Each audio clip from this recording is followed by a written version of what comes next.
they were proving, especially some important studies in the field of puppies and parvovirosis and pancreatitis, those kind of pathologies, that the animals that were fed in a protocol throughout this period through enteral nutrition would recover more quickly, would have a higher rate of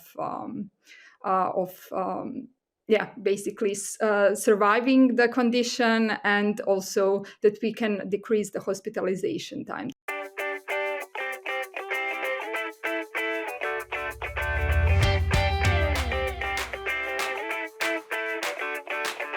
Hello and welcome to the Pet Food Science Podcast, brought to you by Wisenetics. I'm Jan Sukodolski. I'm a professor here at Texas University, and I try to bring you the latest insights and discussions in the pet food science industry through our podcasts. So get ready to expand your knowledge and stay ahead with today's episode.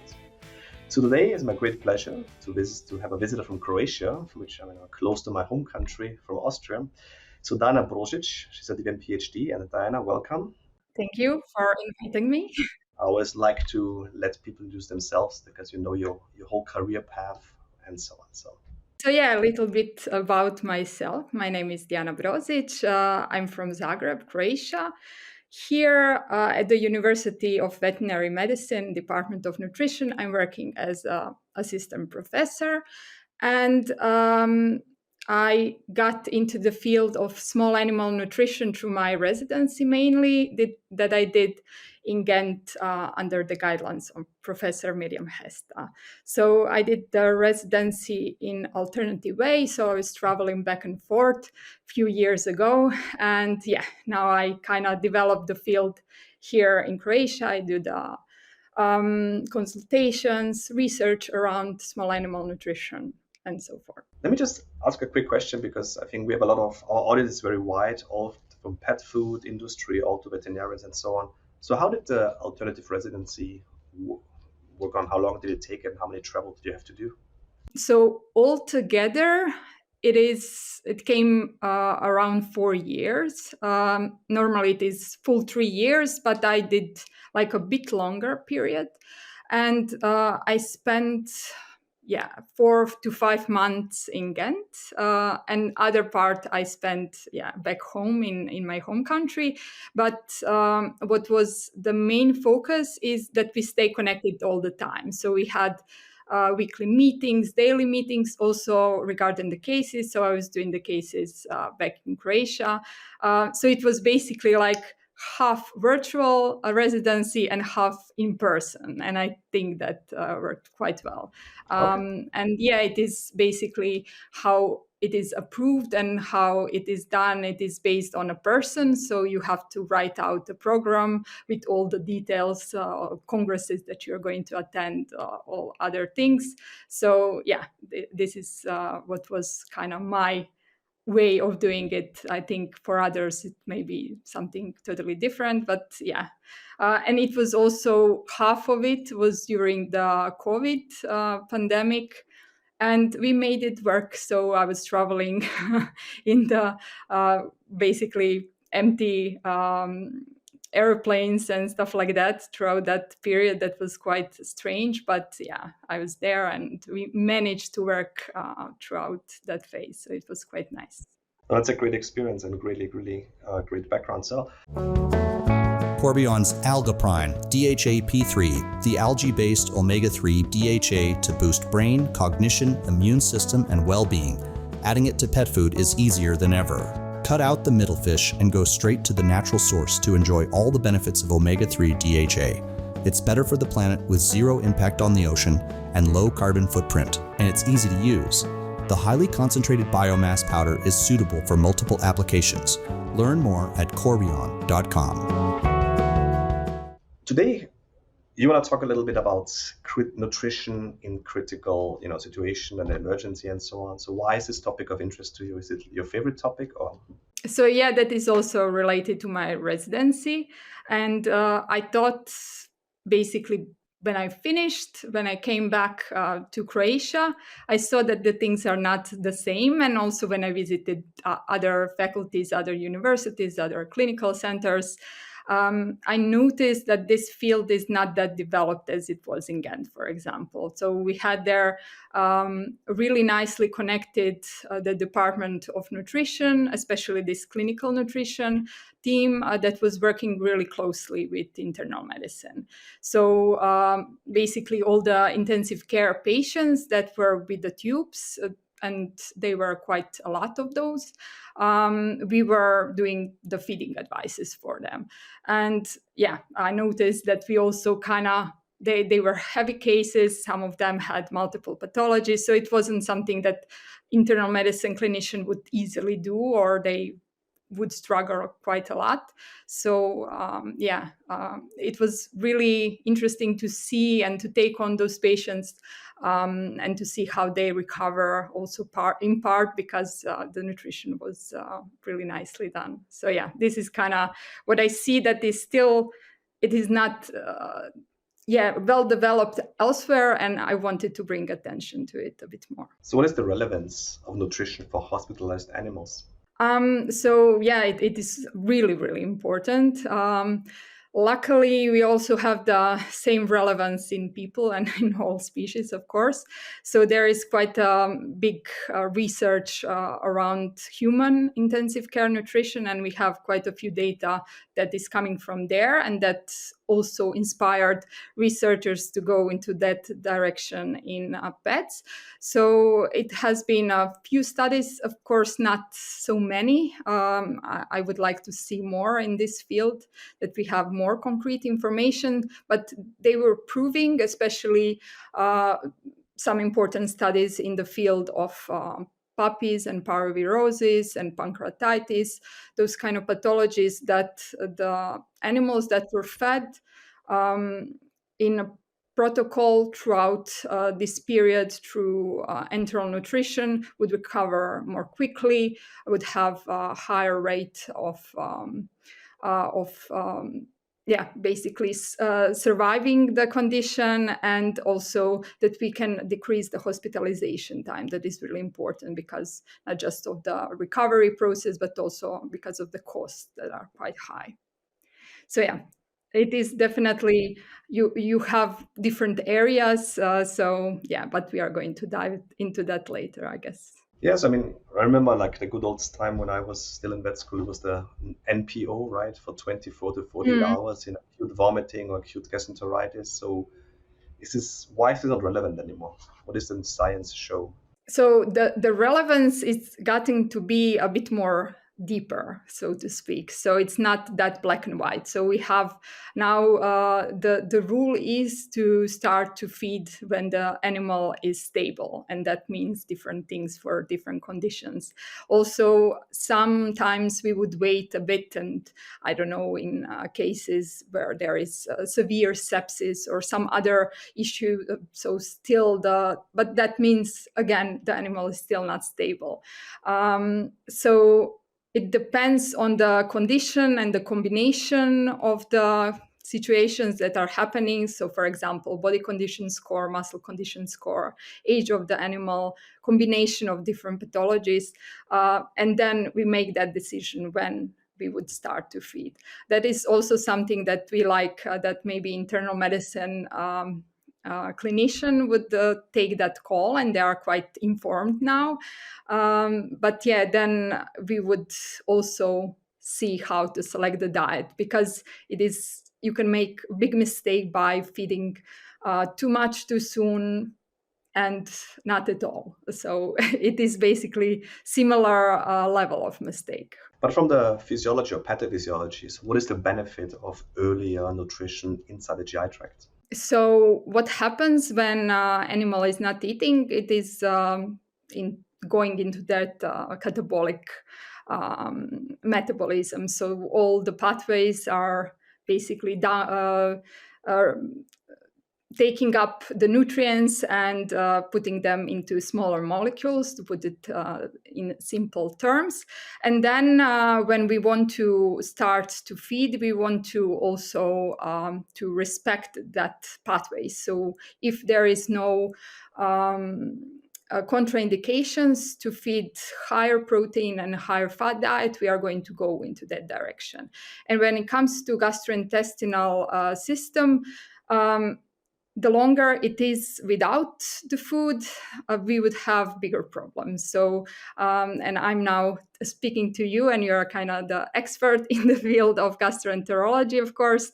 So, yeah, the microbiome is going to go into really weird directions because it doesn't have the nutrients. So, the beneficial bacteria don't have the proper nutrients to feed themselves. Also, the enterocytes cannot, stay intact and multiply and change. And also, the lining becomes then quite brittle and prone to have things going through it. So we would have a shift in pathogens, and because not just the beneficial bacteria are living inside the gastrointestinal tract. Now they are free to multiply because those conditions suit them quite well, and we would have high chance of sepsis and bacterial translocation. And then what is not just that, the big problem as it is, it's also that when we start to feed, there is quite a big time gap to go to the normal. So to have that homeostasis back. So we want that time point to be as short as possible. So when the animal starts to recover, that it recovers more quickly, and then we have just the upgrade. From a practical point, Yeah, I would shorten it to that. no, it's very obviously it's complex, but from a practical point of view, it's what's the time frame you would get nervous? So how long you think it's really becomes critical? Is it like 1 day, 2 days, 3 days? So we say always 3 days is kind of the time point where you want to think about when the third day it is approaching. But it is also important to say and to note that this counting of days starts at home, so not at the hospital, what is frequently misunderstood. And then when we have a patient that is, I don't know, in diabetic ketoacidosis, or a super young puppy or a kitten, or quite small-sized animals, they are also quite prone to hypoglycemia. We want to even start sooner. So we would see some situations we even do that approach that is called early enteral nutrition, and that is mainly in really severe viral gastroenteritis in quite young animals. Even in pancreatitis, it is recommended to start in this early enteral nutrition approach, but still we have to stabilize the patient. So oftentimes it would go up to 1 day, 1.5 days, even if it's super early. So what you do, so pancreas is a good example. What you do if animals are vomit, for example? Yeah, that is also a thing that you have to kind of address from patient to patient basis. So here also it is contraindicated to feed animal that is that the vomiting is not controlled. We would say it like that. So what that means is the animal vomits throughout the day. That is still not the right time to start feeding because we would have contraindications and they can be quite severe. So what the internal medicine clinicians would do in that situation, they would stabilize it. So the stabilization normally would last for a day or even shorter to achieve at least that the animal is maybe having 1 vomiting per day. That is something that we would tolerate as we can start now.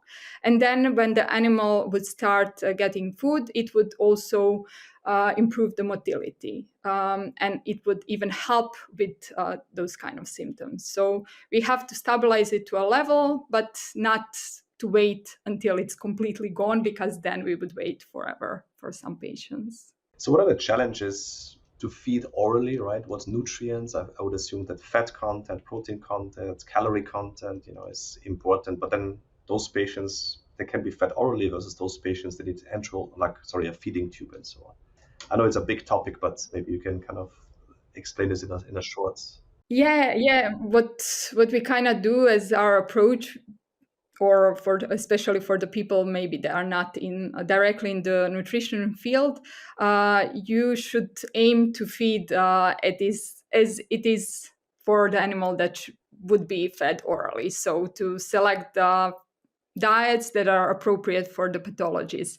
But then what is also important, and why a nutritionist here would think of that situation in a bit more different way, we would calculate everything. So we would even see what is the maximum protein that we can give for a renal patient, or what is the maximum fat we can go in a pancreatic patient. And that at that early stage would mean even to go with maybe some different diet or mix two diets, for example. So if you don't have a person who can calculate that, then it's much safer just to go with a low-fat diet in pancreatitis, and low protein for a renal. But if you have opportunity to work with someone who can calculate quite nicely, then you have a delay, because you're feeding. We would start 1/4 of RER, 1/3 of RER. RER is the resting energy requirements, and that is much lower to normal requirements. To confirm, 1/3 or 1/4, you said you're starting with it? 1/3 is kind of the standard. 1/4 we would do in patients that are prone to vomiting. So, for example, just to start a bit slower, or the patients who haven't eaten for more than 5 days. So the longer the anorexia should start a bit slower. That's for oral, right? Both situation, yeah. Both, Yeah. okay. I had a question recently and I couldn't answer because I'm not a nutritionist, but what you do with fiber is obviously important too, right? For motility, for bulk and so on. But obviously, if you have a feeding tube, how do you put in fiber? I guess you can't, right? So, if diarrhea is maybe lack of fiber, is there any practical tip that you know of? Yeah, that is a bit complicated question, I would say. So in that first phase, we wouldn't think about fiber that much, but we would hope even what we see from the manufacturers that have balanced those diets out. So we have quite a nice selection, even though it's not big, but it's big enough to work with liquid diets. So those are the polymeric diets. They have some fiber in it, and I never looked that deep to search for the information directly from the manufacturer to see what combination they chosen, but I'm sure that they did something that would support. So it's always a good choice to select a veterinary diet that has been kind of targeting this kind of pathology. And for example, IBD cases, so chronic enteropathies, here we like to do the hydrolyzed protein diets because it tends to work better. And then you can also use canned diets and dilute them. So this is also something that we would do, especially in those cases, because polymeric diets are the ones that we have on the markets are not hypoallergenic. So we would dilute, I don't know, some different brands hydrolyzed protein, and they would have fiber in a right concentration that would support those kind of pathologies. When would you really insist or recommend that feeding tubes are placed, and how usually do you start that? So how long should we wait? Is there a difference between dogs and cats, the disease phenotype, and so on? It's basically if animal is not eating, so that is the main thing, or if the animal cannot eat, that is also some situation we have that scenario. Even sometimes, and that is more a surgical patient, that we expect that in future the animal wouldn't be able to eat. So, for example, some fracture in the area of the head, and you had a surgery done that was really complicated, and you don't want now the feeding to be a problem. So they would, after the surgery, place the tube, and then we would continue feeding.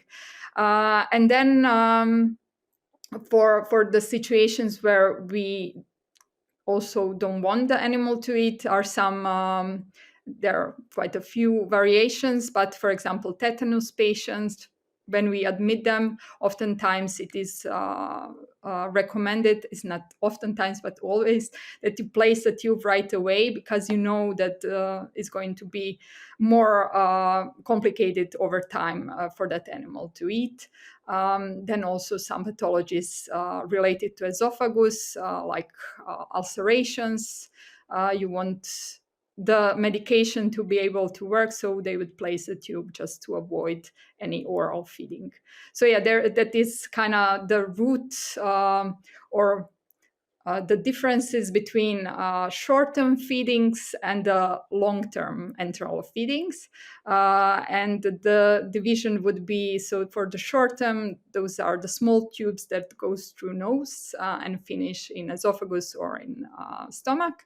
And then the long-term, that would mean that the tube can stay for longer than a few days, would be the esophageal or gastric tube. So those would be the most frequent. So that is kind of like the simplistic division. But yeah, you see that there are quite a few combinations that we can have. There's one term that I'm curious. What is refeeding syndrome? I think this is something that we need to consider. Can you explain a little bit, the refeeding syndrome? Yeah, that is quite an interesting syndrome. And we also came to know about it from human medicine, because I could speculate it's more frequent in human. But then we also see it from time to time in animals. So we see it in scenarios where animal hasn't been fed or hasn't been able to eat for a long period of time, and that normally means more than 5 days. And then the mistake has been made in terms of the how fast the diet was introduced, and the amount at the moment, and also the composition of the diet. So if the diet is not really following that catabolic metabolism, so high protein, high fat, and has quite a bit of carbohydrates, it is more likely that is going to drive into that direction. And it's also related to electrolytes. So basically what happens is that electrolytes like magnesium, potassium, and phosphorus would get depleted. And then they would cause really serious problems in cardiovascular system, and basically it could lead to that. So it is quite a serious thing. So that's why it is really, really important to follow the steps and be quite cautious when we are introducing food with animals that have been anorectic for a long time. You said like 5 days. Yeah, longer than 5 days, that would be a cutoff. I think one really challenging part is nutrition in puppies and kittens in general, right? So we have those that already have diarrhea, we don't really know what much to do, but what happens if they've also in the hospital? How do you address that? That must be a challenging area. Yeah. Those patients normally are quite hard to follow up and do the nutrition for. We also don't have a lot of data when it comes to science. That is something that is also a bit of a problem because they are growing. So, and we have just the formula for RER, so resting energy requirements, that is normally intended for adult animals. So here also we have a bit of some problems. If it's just a few days that you're feeding according to that formula, it's not a problem. But then if you have a patient that needs prolonged feeding, then you have to have quite a good communication with the nutritionist who is going to calculate everything, especially if you're maybe using a diet that is not just one combination of a classic puppy diet. It really depends on the situation. If the puppy is just hospitalized, and those are also quite heavy patients because there are really some conditions that are quite with high mortality, like parvovirosis, for example. And then the situation where it gets also complicated is the long-term enteral nutrition because of some anomalies that can. We often would place a tube just to wait for a kitten or puppy to get to a certain weight so the surgeon can operate, because it was diagnosed, I don't know, in a 1 month age puppy or a kitten. And then you have to guide them through at least to be 2 months and, I don't know, a few 100 grams heavier, and that also takes into account that you're going to wean them off probably throughout that phase. So yeah, it can have different scenarios. So yeah, there is quite a few challenges there. So, with other words, I think having a nutritionist on board would be really useful, because I would assume that you recalculate, rethinking things quite frequently, right? Yeah, we would do that. We would also follow the growth curve, and that is it's quite nice when you have a owner that is on board with following up. But normally they are, if they are they enter that process and they want the puppy to survive, basically, yeah, they are really they can help you also to guide that nutrition part quite nicely. For veterinarians who want to kind of get a little bit more experience, or let's put it this way, learn more with this topic, are there any easily available resources that you recommend? So there is a book from Daniel Chan. I don't know if I said the whole word name correctly, but yeah, it is. I would say the gold standard for this area, and yeah, he's definitely the person who kind of brought this. Nowadays clinical nutrition that we are using and the relevance for it to all the clinicians, also with these resources and with his lectures. So I would say that would be the best resource, and it's quite nice book with a lot of information. And then from there, a few articles, but as I said, there are not that many. So, but that would be quite a nice to begin. It's time for our famous three. 84 million times a day, pets eat meals with ingredients from Trow Nutrition. We bring together the science of ingredients, nutrition, and blending to unleash possibilities for pet food brands. Premixes are just the start. Turn to Trow for higher inclusion ingredients too, like proteins and carbohydrates, and highly sensitive ingredients like probiotics. With our palatants and base blends, you can feel confident about what comes in our bags and goes in yours. Learn more at TrowNutritionPets.com. That brings me kind of to a few final questions. So, what is the critical need, right, in this area to both sides? So, what's, if you would have to say, that's the study is really needed, what would be the next most immediate study that you would suggest we need to look at? So something that I know that is lacking is that those energy requirements study, just to have kind of understanding when the animal is growing, would they change and how they change. So normally we would reduce the requirements needed for growth by a certain percentages that we would assume would be the activity, but it could be a bit different in the real life, so to speak. Also, there is maybe because of that gastrointestinal research that is really ramping up now, and it is really nice to see nice results. But it would be, I think, quite interesting to see what happens there in hospitalized patients when it comes to dysbiosis and the animals that are not fed versus fed. Stuff like that. So, but yeah, in different areas. So also ketoacidosis, for example, it's a really, really nice pathology that is quite severe, but we would have nice results with enteral feeding, because the animal would recover basically from the diet that it takes. It would stabilize the glucose with appropriate treatment, and but we also still don't know what is the frequency. We kind of do our approach, but it hasn't been tested in a research environment. And then from a critical need, again, if you would have to say there's a diet type or diet formulation that is missing that you would like to really have, what would that be? Yeah, that is definitely the hydrolyzed protein polymeric diet, so liquid diet that is a hydrolyzed protein. I would say that is something that we struggle to find some solutions always, but others are quite, I would say fine. It would be nice to have more selection. So there's just a few brands that are kind of in that space.